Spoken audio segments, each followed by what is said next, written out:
საკონდიტრო საცივს ვამზადებ, კი ბატონო. აქტიურად ურია, აქტიურად.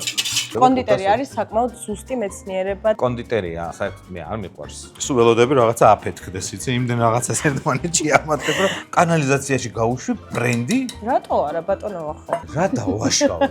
ჩვენ დღეს კრაფინებს მოვამზადებთ პასკის მოტივებზე. ციკლი ყოფილა 1 გრამი, რო იცოდეთ მაინც. დაახლოებით. მე მაგას ვეძახი ჩიხირთმის პრინციპი. აუ რა კარგად უთხარე.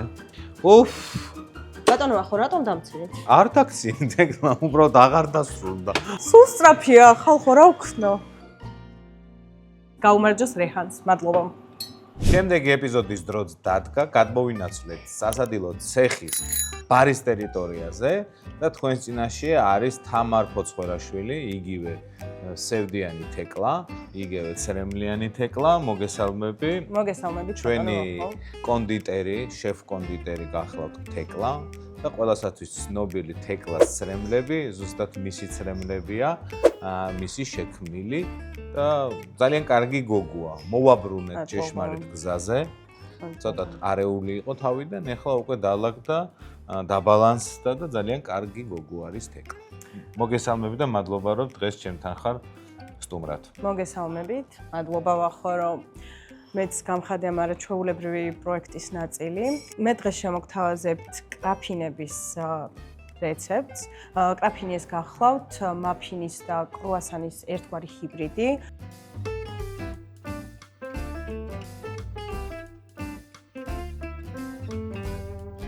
ძირითადად წვება მაფინის ფორმაში, თუმცა კრუასანისთვის დამახასიათებელი კარაქის და ცომის ფენები აქვს. ჩამოთვალე ხა ის პროდუქტი, რომელიც დაგჭირდება დღევანდელი ჩვენი დესერტის მოსამზადებლად. გამომდინარე იქიდან, რომ გვიახლოვდება აღდგომის დღესასწაული, ჩვენ დღეს კრაფინებს მოვამზადებთ პასკის მოტივებზე და გამოვიყენებთ ყველა იმ სუნელს, რაც არის პასკისთვის დამახასიათებელი, ასევე გამოვიყენებთ ქიშმიშს და გარნირად გვექნება ლიმონის პატისიარის კრემი. კერძის მომზადებაში რა თქმა უნდა დაგვეხმარება ვოლტი და ვოლტიდან გამოვიძახეთ რძე და კარაქი.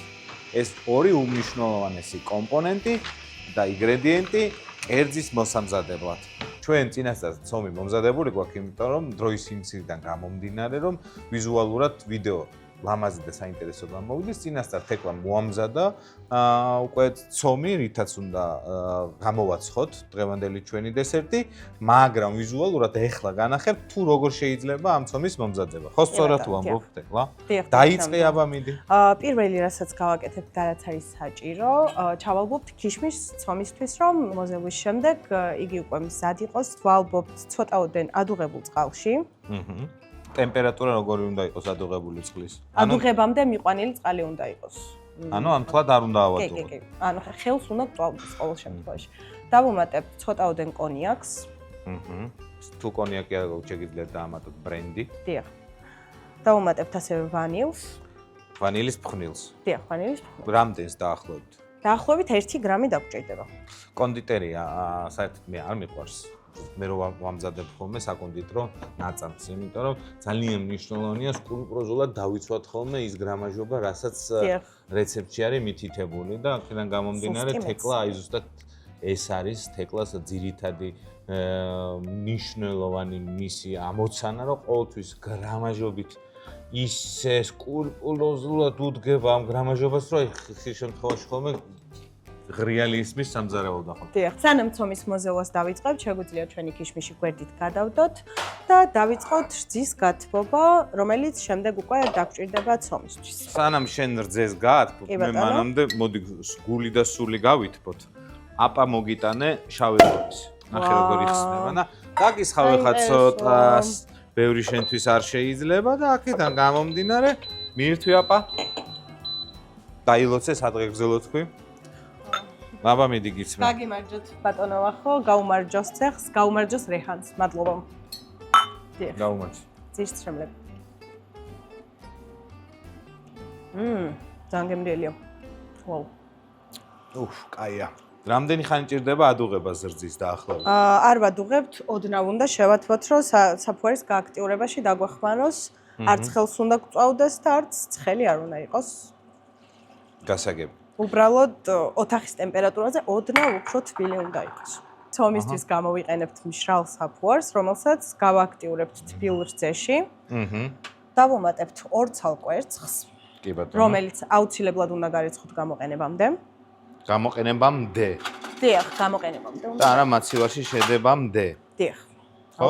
ეს მნიშვნელოვანია, როდესაც კვერცხს იყიდით, მოიტან ცახში, არ გარეცხოთ და ისე არ შედგათ მაცივარში. არ მოათავსოთ მაცივარში, იმიტომ რომ მნიშვნელოვანია ზუსტად ის პროცესი, რომ კანში წყალი აღწევს და ზუსტად მაშინ იწყება კვერცხის ფუჭების პროცესი. უშუალოდ მომზადების წინ, კერძი იქნება ეს თუ დესერტი იქნება, უშუალოდ მომზადების წინ გარეცხეთ ხოლმე კვერცხი. დავუმატებთ 60 გრამ შაქარს. შაქარიც ასევე ეხმარება საფუარს გააქტიურებაში. ამას ოდნავ გადავთქვებთ, რომ ერთგვაროვანი მასა მივიღოთ. აქტიურად ურია, აქტიურად.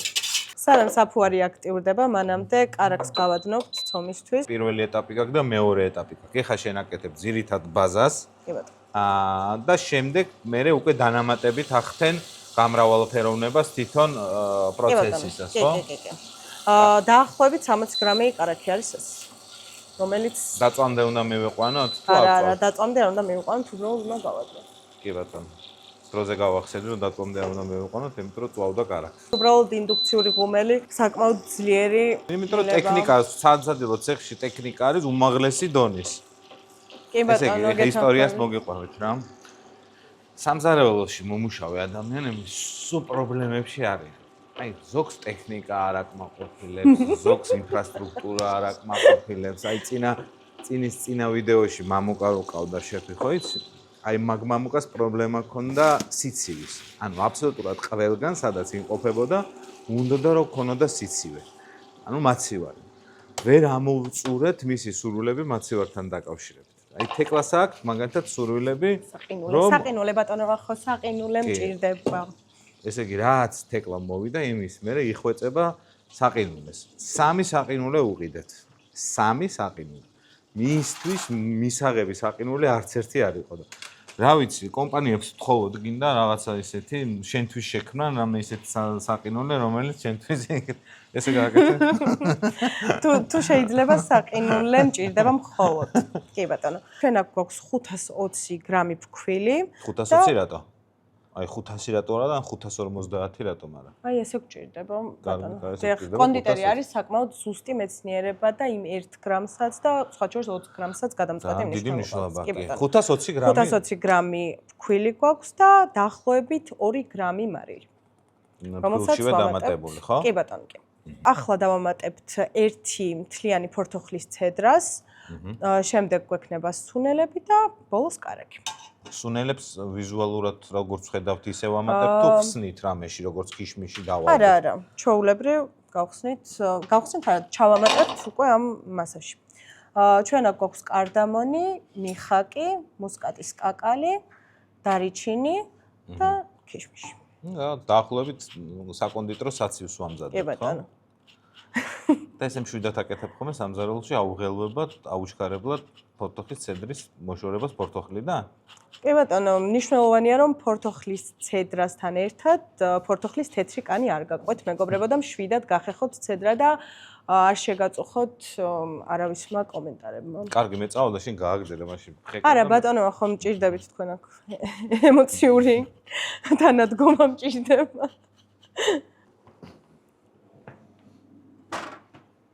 გახეხე? კი ბატონო. ჩვენ გვაქვს 2 გრამი კარდამონი. ეს ყველაფერი აწონე სანამ მე მოვიდოდი? კი, რა თქმა უნდა. 2 გრამი მიხაკი და ნახევარი მუსკატის კაკალი. ერთი მუსკატის კაკალი დაახლოებით 4 გრამს იწონის, შესაბამისად ნახევარი მუსკატის კაკალი გამოდის 2 გრამი. საერთოდ მე მიყვარს მუსკატის კაკალი და სხვათა შორის ძალიან უხდება ხორცსაც და მე ხშირად ვამატებ ხოლმე მუსკატის კაკალს ხორცში. დავამატებთ დაახლოებით 1 გრამ ვანილს. დავამატებთ გამდნარ კარაქსაც 60 გრამია. თეკლა ეს ამკოს რას ვეძახით? ამკოს სუფრის კოვს. და რამდენ გრამიანია დაახლოებით? სუფრის კოვზი 15 გრამია. ანუ 4 სუფრის კოვზი შეგიძლია დავუმატოთ გამდნარი კარაქი. სანამ ცომი მოიზილება, აქ გვაქვს დარბილებული კარაქი, არა ოთახის ტემპერატურის, არამედ ოთახის ტემპერატურაზე უფრო დარბილებული. აქ გვაქვს ანუ რაღაც დარიჩინი. შუა ოთახი არის, ანუ ოთახის ტემპერატურა. ოთახის ტემპერატურაზე იდო 4 საათი. სამზარეულოსთან ცოტა ახლოს მდგომი ოთახის ტემპერატურაზე გამდნარი კარაქი. კი ბატონო. კარაქი უნდა დავამატოთ დარიჩინი. დარიჩინი 15 გრამი, ანუ 1 სუფრის კოვზი. სულ ველოდები რაღაცა აფეთქდეს, იცი, იმდენ რაღაცას ერთმანეთში ამატებ, რომ ასევე 20 გრამი ფქვილი. 20 გრამი რისი ფქვილი, ხორბლის ფქვილი. უმაღლესი ხარისხის ხორბლის ფქვილი, რომელიც გამოიყენება ნამცხრების საკონდიტრო პურფუნთუშეულის, არა, ფუნთუშეულის. აქ გვაქვს 120 გრამი შაქარი. ახლა ჩვენ ვამზადებთ ერთგვარ შიგ-თავს კრაფინისას, რომელსაც გაბრტყელებულ ცომზე გადავუსვამთ და ეს იქნება ის ფენა, რომელიც ფენოვანი ცომის ანალოგს. კი ბატონო, კრუასანს გაიმეორებს. მოდი ორი სიტყვით ვიტყვი ხა თუ რა გააკეთა თეკლამ. პირველ რიგში დაიწყო ქიშმიშის დალბობი და ქიშმიში დაუმატა ადუღებული წყალი, რომელშიც თითროჩოყופ არ უნდა დაგეწვეს ისე სწრაფად. ადუღებამდე მიყვანთ. ცოტა ხანი უნდა გააჩერა თითით და აითვალო 3-მდე, თუ თითი არ დაგეწვა, ესე იგი ის ტემპერატურის წყალია, რომელიც ქიშმიშს შეგიძლია დაამატო. პარალელურად დაამატა ვანილი და დაამატა ბრენდი ან კონიაკი. კონიაკი გამოვიყენე 20 გრამი. კონიაკი დაამატა 20 გრამი, კიდე რამე დაამატე აქ? ვანილი დავამატე 1 გრამი, წყალი. მეტი არ არის. კარგი, შემდეგი ეტაპი არის უკვე ცომის მომზადების პრინციპი, რომელზედაც დეტალურად თეკლა მისაუბრა. ყველაზე რთული ფორთოხლის ცედრის მოშორება ფორთოხლიდან, იმიტომ რომ მნიშვნელოვანი დეტალებია გასათვალისწინებელი, რომ თეთრი არ გამოჩნდეს, იქამდე უნდა გაიხერხოს ფორთოხალი და შემდეგი ეტაპი აქ უკვე შიგ-თავსის მომზადება, რომელშიც კარაქს დაუმატა დარიჩინი, დაუმატა ვანილი, 150 გრამი შაქარი და ყავისფერი შაქარი 50 გრამი. მე ვფიქრობ, რომ ამ ვიდეოს რო ნახავთ, მე აუცილებლად უნდა დაჭრათ პატარ-პატარა ვიდეოებად. მე ეს პატარ-პატარა ვიდეოები უნდა დაჭრათ კიდე უფრო პატარ-პატარა ვიდეოებად, დაილაგოთ ესე წინ და დაიწყოთ მომზადება ამ სააღდგომო დესერტის. ცომი თითქმის უკვე მოზელილია და შეგვიძლია ქიშმიში გადავწუროთ. ბრენდი წყალში კანალიზაციაში გაუშვი ბრენდი? რატო არა ბატონო ახო? ხარჯია, უნდა გამოგეყენება, გადაგეტუღებინა და რაღაცას გამოიყენება. ცომში ჩავყრით ამ ქიშმიშს. კი ბატონო. ცომი მზად არის. ახლა ფქვილმოყრილ ჯამში ისაუბრეთ. ცომი მზად არის. ახლა ჩვენ მას ფქვილმოყრილ ჯამში გადავიტანთ. ოთახის ტემპერატურაზე. ამ ცომის ამოფუებას დაახლოებით 1 საათი სჭირდება თუ თბილ ადგილას დავდებთ, თუ სიგრილეში იდება 4 საათი შეიძლება დასჭირდეს, თავარია ცომი გაორმაგდეს. და მაშინ მზად იქნება გამოსაცხოვად. მაგრამ შენ წინასწარ მომზადებული გაქვს ცომი, რომელიც უკვე გაოთხმაგდა, არათუ გაორმაგდა და ეხა დავიწყებ დაგუნდავებას, გამოსაცხებ ფორმაზე მოთავსებას. კი ბატონო.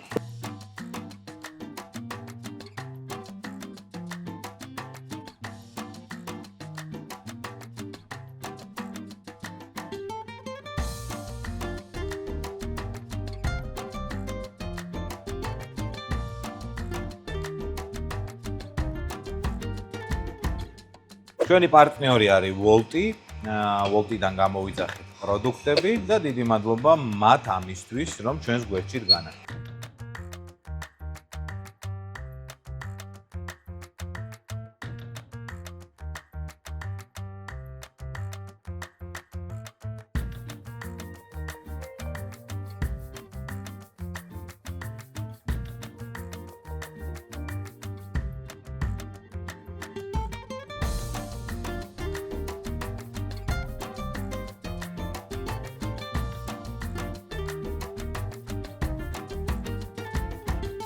შემდეგი ეტაპი გახლავთ კრემის მომზადება. დღეს მოგიმზადებთ პატისიერის კრემს ლიმონის ცედრით. ძალიან მარტივი კრემია. დაგჭირდება 250 მილილიტრი რძე, რომლის დაახლოებით 200 მილილიტრსაც ჩავასხამთ ქვაბში შესაძლებლად და 50 მილilitrს დავიტოვებთ შემდეგ უკვე ბაზის მოსამზადებლად. რძეში ჩავყრით 1 გრამ ლიმონის ცედრს. მან თეთრი კანი არ უნდა გამოგვიჩნდეს, ხო, მანდაც? დიახ, არ უნდა გავაყოლოთ თეთრი კანი, რათა სიმწარე არ აიღოს შემდეგ კრემი. და აჭრის ალბათობაც არის მე მნიშვნელოვანი, ხო, თეკლა? კი ბატონო, დიახ. სიმჟავეში ჩაგვივარდა რძეში, აგვეჭრება რძე და აქედან გამომდინარე ძალიან ყურადღებით ეცადეთ, რომ გაანთავისუფლოთ ლიმონი ცედრისგან. უფრო მეტი არომატი რომ გქონდეს კრემს რძესთან ერთად ლიმონის ცედრასაც შევათმობთ. მანამდე მოვამზადებთ ბაზას. დაგვჭირდება 80 გრამი კვერცხის გული, რაც 0 კატეგორიის კვერცხის შემთხვევაში არის 4 კვერცხის გული. განვაცალკევებთ კვერცხის ცილას და გულს. აუცილებლად გამოყენებამდე გარეცხილ კვერცხს და არა მაცივარში შედგმამდე. ჩვენი რძეს შეთვა არ დაგვავიწყდეს არც ადუღებამდე მიყვავს და არც ძალიან არ ვაცხელებთ, უბრალოდ ვათბობთ. კვერცხის გულებს დავამატებთ 20 გრამ თეთრ შაქარს, ასევე 20 გრამ ქვილს, უმაღლესი ხარისხის. ამ დესერტის 1 გრამ ვანილს მინიმუმ 2 ინსტიტუტი უნდა კონდეს დამთავრებული. და წიკმარს. ციკვი რამდენია? დაახლოებით 1 გრამი. ციკვი ყოფილა 1 გრამი, რო იცოდეთ მაინც. დაახლოებით. დავამატებთ დანარჩენ დაახლოებით 50 მილილიტრის ძეს და შემდეგ შეჩვევის მეთოდით, რაც იმას ნიშნავს, რომ ცხელის და ცივის ნელა შერევა უნდა მოვახდინოთ, დავუმატებთ შემთვარ რძეს კვერცხის მასას. მე მაგას ვეძახი ჩიხირთმის პრინციპი. ჩიხირთმას მნიშვნელოვანია, რომ კვერცხი არ აგვეჭრას და ესე ნელ-ნელა უნდა დავამატოთ ხოლმე კვერცხს ცხელი ბულიონი. დიახ, ჩვენ კონდიტერიაში უბრალოდ შეჩვევის პრინციპს ვეძახით. მოკვდავები ვართ ჩვეულებრივი კონდიტერებით. ანუ შეაჩვიე ხა, ხო? დიახ, შევაჩვე და როგორც ხედავთ, არა იჭრა კვერცხი ბატონო. იცი რა მაინტერესებს? ეხლა ეს უკან უნდა დააჩააბრუნო კი ბატონო, უკან უნდა ჩავაბრუნოთ და უნდა მოვხარშოთ ჩვენი პატისიერის კრემი. მე მიყვარს პატისიერის კრემი, რა დაგიმალოთ? კრემი უნდა მოვხარშოთ იქამდე, სანამ მორევის დიახ. ძალიან მნიშვნელოვანი რამ აღნიშნა ეხლა თეკლამ, კრემი უნდა მოვხარშოთ იქამდე, სანამ მოიხარშო. და სანამ მორევის დროს ქვაბის ქვედა მხარეს ზედაპირს არ დავინახავთ, ესე ზოლად რომ ჩამოусვამთ ხელის სათვალს. ანუ შესქელება იმ დონეზე უნდა მოხდეს, რომ ზედაპირი დავინახოთ ამ პრინციპით. კარგი, ესეთი ლაივ ჰაკი უთხრა ჩვენს მაყურებელს თეკლამ. უკვე დაიწყო. გამოვიდა, ხო? კი, აი, სუფთა ზოლს რო დავინახავთ, ჩამოსვლისას უკვე მზად არის. შენ რა დიდი ალბათობაა მაგალითად ვინც პირველად მოამზადებს ამას რო აეჭრას? აჭრის არა იმდენად რამდენადაც დაწვის, იმიტომ რომ ხშირი კონტაქტური მორევა სჭირდება მოხარშულ კრემს ზოგადად, რომ ერთგვაროვანი სტრუქტურა ჩამოყალიბდეს, არც მიიწვას.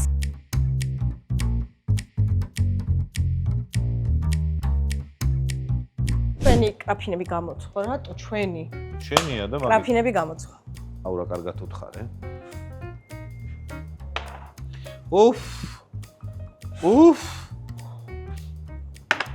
შემდეგი ეტაპი რა გვაქვს? შემდეგი ეტაპი არის კრემის დასრულება, რაც მოისაზრებს იმას, რომ ნაღები უნდა ამოვიყვანოთ, გადავურიოთ ჩვენს მოხარშულ პატისიერის კრემში. ბატონო, ახო რატომ დამცინე? არ დაგცინე, უბრალოდ აღარ დასრულდა. ვაი. კიდე რაღაცას ადუღებ? ჰა? 2 წლის წინ რო დავიწყეთ ცრემლების კეთება, ჯერ არ დამისრულებია. კი, ცრემლიანი თვალებს სულ ხედავ შენსაც მე. აუ, რაცხელია. აუ. ეს მხოლოდ სიხარულის ცრემლებია ბატონო, ახ თქვენ არ გეგონოთ რომ მე რაიმე მასევდიანებს. არა, ეს თქვენი კოვზი არ არის, ეს ის კოვზია, ერთად კრემი უნდა ამოვიღოთ.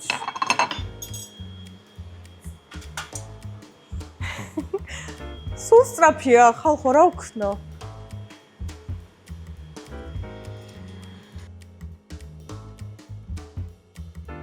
ახლა ნაღები ამომყავს რომ შევურიო პატისიერის კრემში.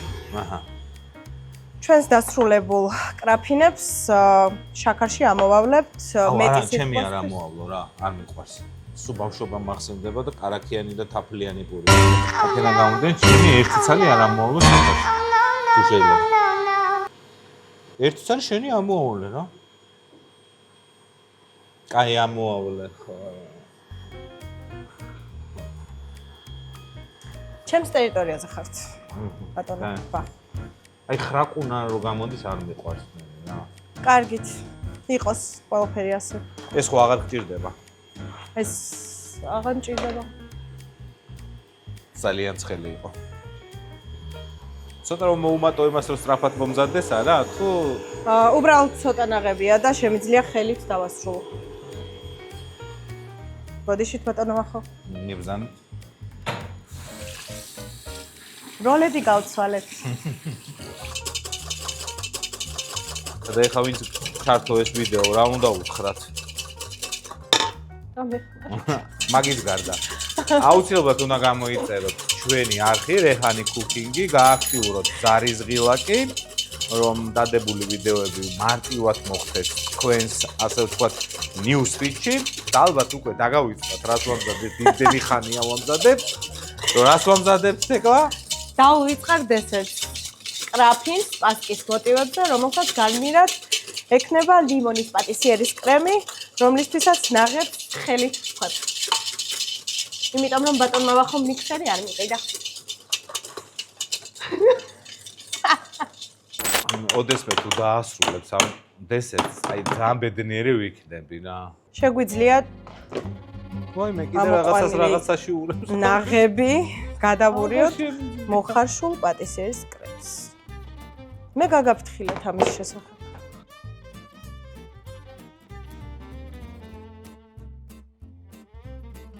ეს არის ლიმონის პატისიერის კრემი, რომელსაც მივირთმევთ კრაფინთან ერთად.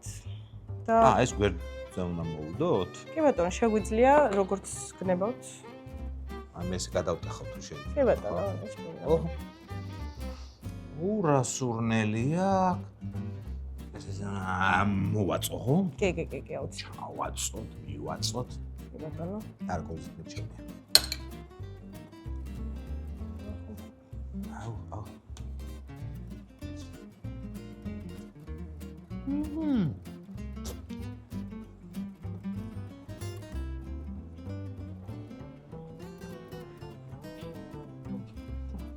ან ყვილავ ვფიქრობდი რომ ვერ გიტანდი, ძალიან მიყვარხარ. ეს მე არ ვიცოდი. მაგრამ მეც ძალიან მიყვარხართ ბატონო ახო. აუ, ძალიან გემრიელია. ისედაც მიყვარდით. ძალიან გემრიელია. მართლა მოგიწოდეთ ყველას. მიუხედავად იმისა, რომ რთული მოსამზადებელია, ალბათ იმიტომ, რომ დიდი დრო მიაქვს სამზარეულოში ამის მომზადებას, მაგრამ ერთხელ თუ მომზადეთ, ჩათვალეთ, რომ ეს დესერტი იქნება თქვენი სავიზიტო ბარათიც, სტუმრებისთვის პირველი, ასე ვთქვათ, შესაგებებელი და ძალიან დიდი მადლობა თეკლას. მადლობა თქვენ. თლად ტრადიციული საღდგომო სუფრისთვის დამახასიათებელი პასკის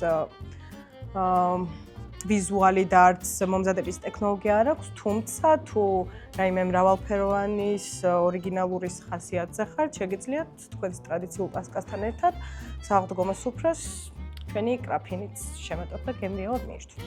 მადლობა. ჩემ ძალიან მოუხდება საღდგომო სუფრას. ჩაქარი არ მოვაყაროთ, მე არ მომწონს. ძალიან დიდი მადლობა თეკლა. მადლობა თქვენ.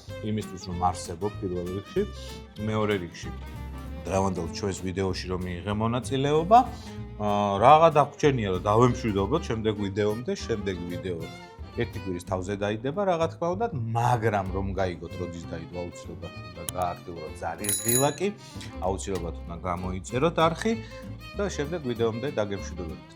ნახვამდის. მადლობა.